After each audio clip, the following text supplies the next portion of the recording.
Well, Patricia Bell-Scott, we're so happy that you've come to North Carolina, we're going to do a North Carolina Bookwatch program later on. But in the meantime, your book, Firebrand, and the First Lady is hit the bookstore shelves and is going, there were several questions you wanted to answer with this book.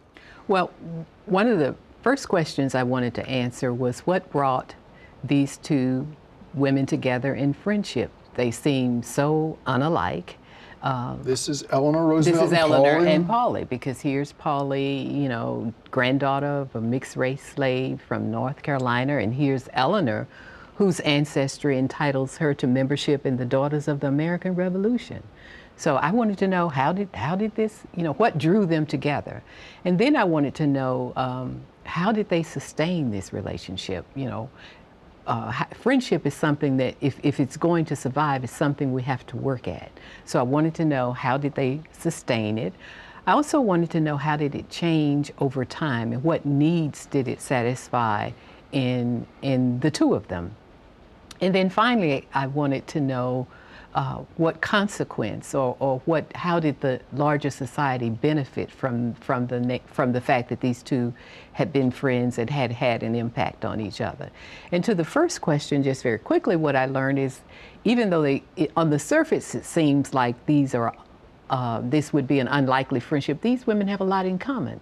Like what? Well, they were both raised by elderly kin. They were both orphaned. They both lost their parents, both parents as young women.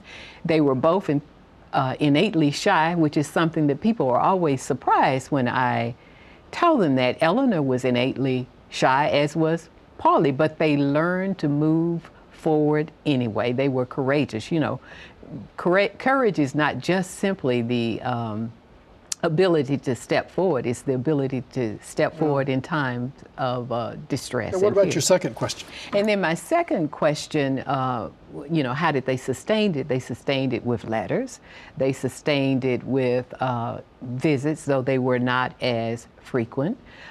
They sustained it through gestures that they made. So if they weren't writing letters, if Pauli heard or Eleanor heard that, if they heard that the other was ill, they might show up at the hospital, they might send flowers, they might send candy. So they did what they could to sustain the relationship. It changed over time in that it moved from one of confrontation to one where they developed mutual affection, empathy, an ability, pleasure in each other's company, which I think is really important, and an ability to pick up where they left off, irrespective of how long they had been out of touch.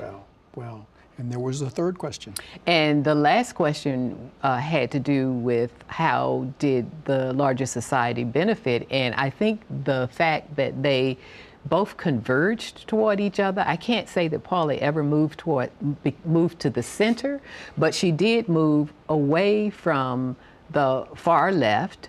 She never voted for Franklin Roosevelt, but she did, by the end of her life, became a registered voting Democrat.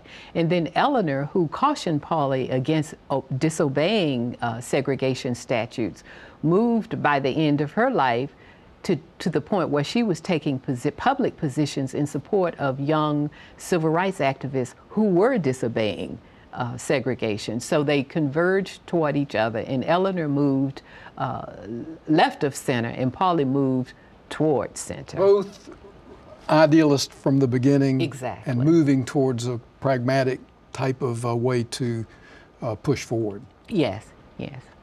Well, thank you so much again for coming to visit us and for sharing this wonderful story about Pauli Murray, whom we claim to be a real North Carolinian.